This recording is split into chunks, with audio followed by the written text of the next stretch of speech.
On today's episode of Watch JR Go, it is time again for a fleet update, and this one is a big one. I sold a ton of cars.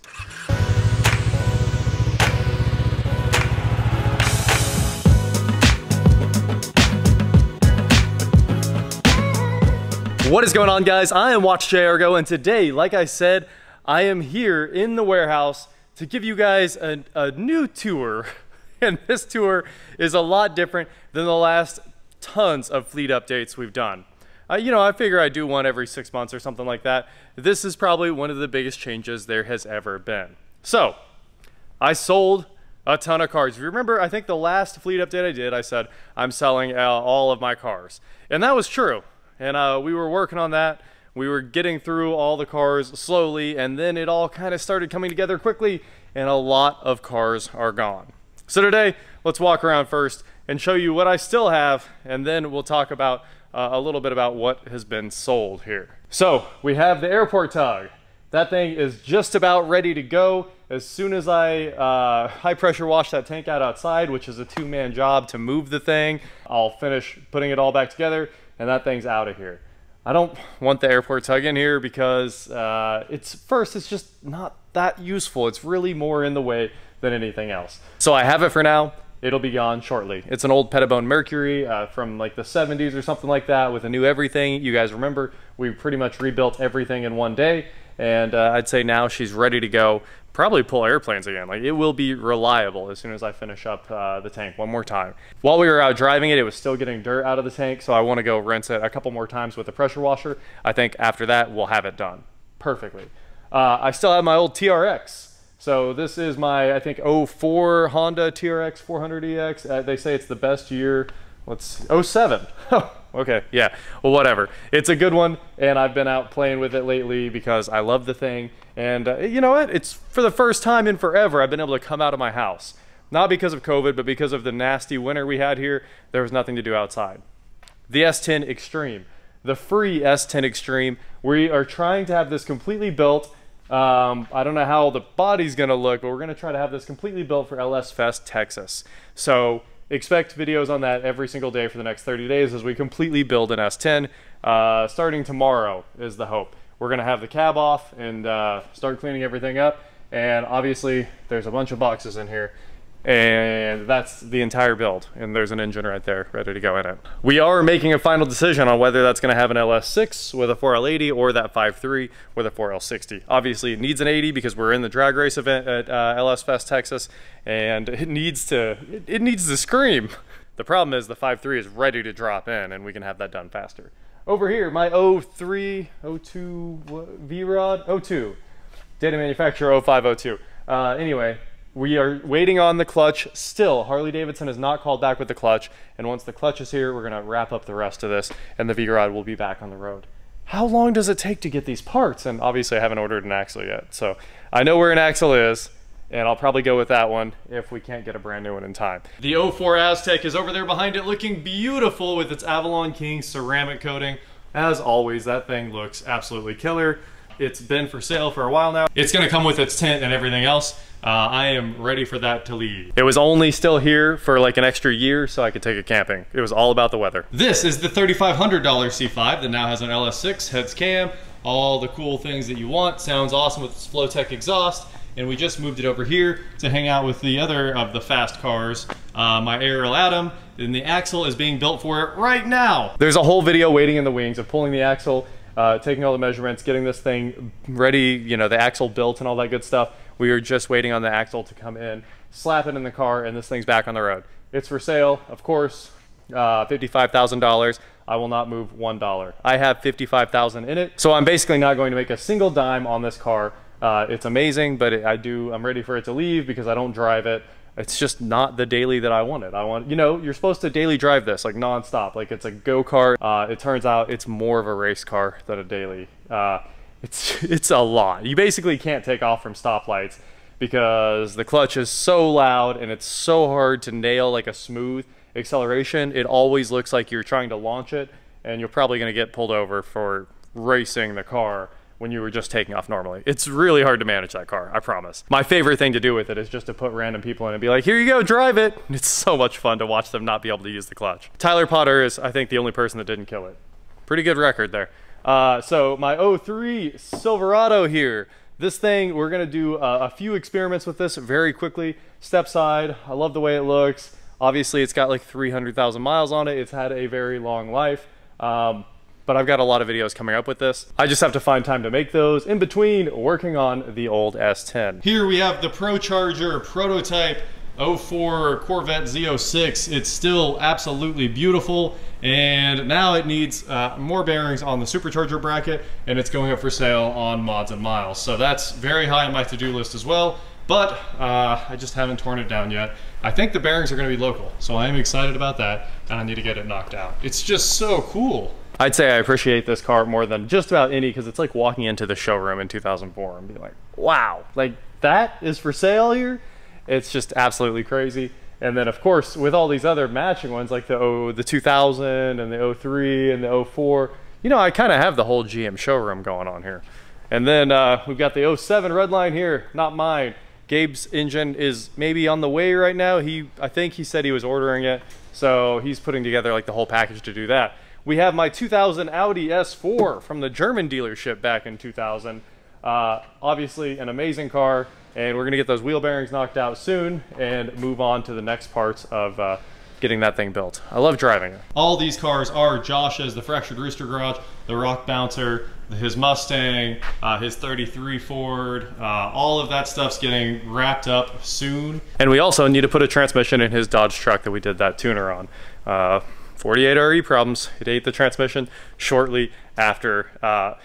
He said it makes big power now, like crazy big power, and the transmission was basically on its last leg. So he's got a brand new transmission in a box from O'Reilly's, and we're gonna stick it in there. And now we are over here in the storage building to check out what is over here right now. So my 94 Z28 Camaro with you know, the freshly powder coated wheels, brand new tires that hasn't moved in years, is still obviously just sitting over here being very dirty. And honestly, I think I'm done with it. I bought that other car so I could shred it and make it like the body for this one, because this one's body needs too much. But that other one was like, it just wasn't even worth doing that because it needed repainted too. I want an OEM paint job. And at that point, I should just have a different car, you know? So it's either spend, I'd assume, you know, we've talked about this before, but the budget to fix this would be about $40,000. And I could probably find like a Bring a Trailer Purple Pearl Metallic one with T-tops and everything I want for half of that. So this is probably a bad idea. I'm gonna sell that for $4,000. I think it might need a water pump soon, but other than that, like, it does run and drive. Starts right up every single time. Hooker Blackheart exhaust, one of the best sounds there is. I love it. And then of course we've got the 67 Camaro with the LS2 from a Saab 9.5 or 9.7 Aero. This thing has just been sitting ever since LS Fest because I was going to rebody it. That's one of the things I would like to get knocked out this year, buying this body and getting it all swapped over so I have an absolutely brand new 67 Camaro. So that is on the list. Honestly, I love it the way it is. It looks so cool. I love the rat rod look, but people want to see a restored one, and this is one that's actually worth restoring. Building the 94 I want is no doubt 100% loss, and I don't lose on cars. People always question my decisions in the comments. They like lose their minds with like, you should have done this, you should have done this. No, I stop when the money in the project runs out or gets to the point where I'm going to lose. So it's always been like that. This channel has always been built on making money on cars. I'm cool with taking a net zero where I'm not winning, I'm not losing, but I had fun working on something, and then I sold it. And that's kind of where that car is. It's already at the 0 point. If I spend one more dollar on it, it will be a huge loss. This, if I put the new body on it, is worth like $50,000, and that's obviously worth doing. So that's a project that I actually want to take on. And there's nothing anyone loves more on the street than a 67 Camaro. You are basically a superhero when you're driving one of these. Everyone stops, everyone smiles and waves. It's kind of one of the ultimate classics. I love driving them to death. I also love the crazy power steering feel with the Corvette power steering pump we put on here, running the stock rack. The steering is the lightest thing. It almost bump steers all the time. It's kind of funny. But anyway, love the 67. That's a project that you do. That is a project that I was probably dumb for even thinking I could do. Of course, over here, we have my 65 Ford F100. Absolutely beautiful. I took it out again the other day, rinsed it off, and drove it around for a little bit. Never get tired of it. That is all of the cars that are over here except for the F250. We did start sticker bombing the forklift, all right? I mean, something had to be done. The astute among you realized that this building got much smaller. First, it's organized much better because you can fit 9 cars if you just stack them all in here. Obviously, I think we had 9, and we were trying to shoot for 10 over here previously. I mean, the mower was in here on the forklift with 9 cars, and we've thinned that herd out quite a bit.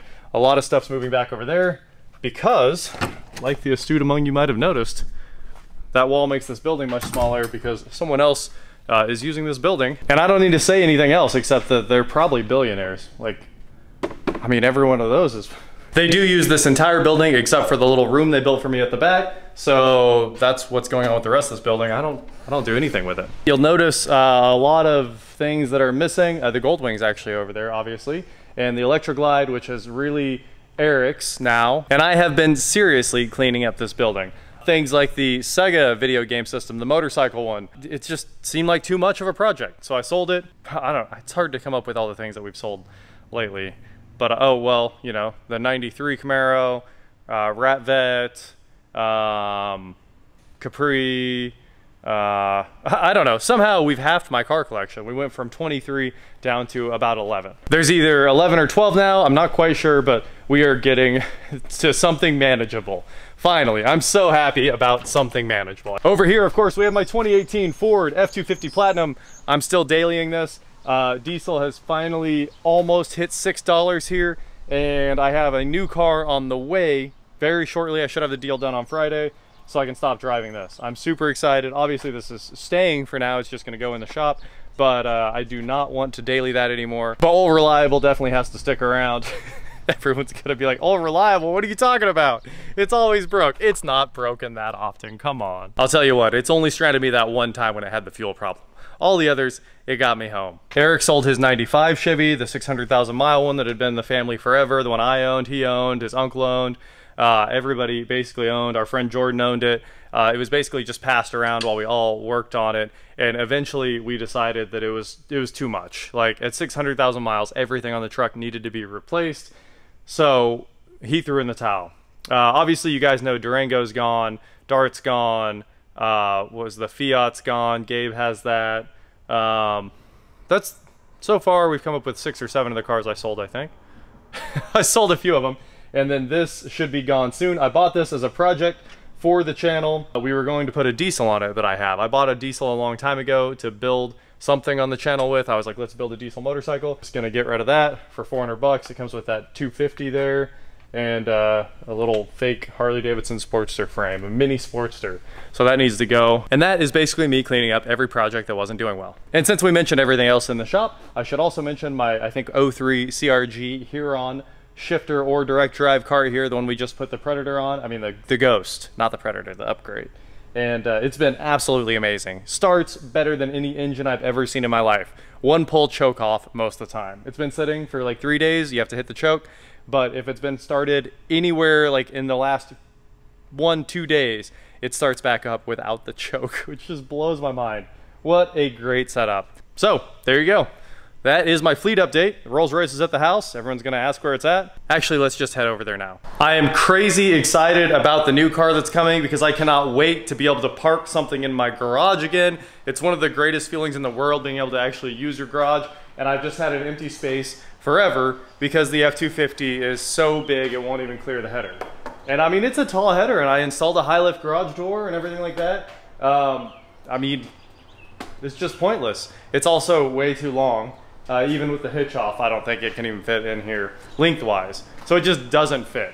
And here is the Rolls-Royce. Nothing has changed since the last update. The shop that was gonna back half the car has backed out. This is not something we can do ourselves. I've said many times I do not want to try to fabricate cutting the entire back end out of the car. You start here behind the seat, you cut everything out of it completely, and then you like fill it with box tubing and build an entire suspension system from scratch because the suspension is junk in these things. It's a really bad IRS setup. It just makes no sense with those like tank drive shafts when this thing could be propelled by like a, you know, a 1-incher.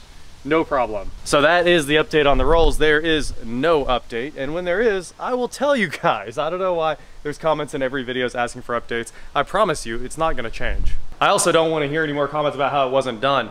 It drove. It was 100% finished and ready to go on the trailer the next morning for the event when it all exploded. And obviously we put it on the trailer the next morning and took it to the event that I had to be to the next day. But I mean, it broke, and there's no putting it back together. There is no way to fix it. There are no parts for this. If we put the parts in it, it would break again. It has to be fully fabricated from the ground up to put a 9-inch or an 8.8 in it. Also, the side-by-side. The side-by-side, I think I mentioned that it got totaled. I got made whole on it. It's an unfortunate thing. Obviously, it wasn't like a stunt or anything like that. But what happened is it rolled multiple times, and it broke the cage and the frame and the engine. It broke the radiator finally, killing the engine. It broke everything. So that's what happened to the side-by-side. You'll see it at a Copart soon. Super unfortunate. I did love that thing, but accidents happen. Just like Heavy D's boat accident. I don't understand how people are always saying that we're just making all this stuff up or we have any reason to lie about anything. You get to see my whole life every day. If you haven't almost sunk a boat from leaving the plug out, then you don't know anything about boating. Like, that's how you learn. I have been inches from losing a jet ski, like the water that far under the air cleaner, because a plug was out that we didn't know about. This is just real life. We're out here doing normal things, and that stuff happens. That is it for today, guys. Thank you so much for watching. Don't forget to head on over to shop.watchjrgo.com for cool shirts not like this, and please like, share, subscribe, do whatever you want to do, and I will talk to you next time. When we really start on this thing. Tomorrow, that's the plan. I need to have the whole thing down to the frame tomorrow because that's when the blasting guys need to start on it, because it has to be painted the next day.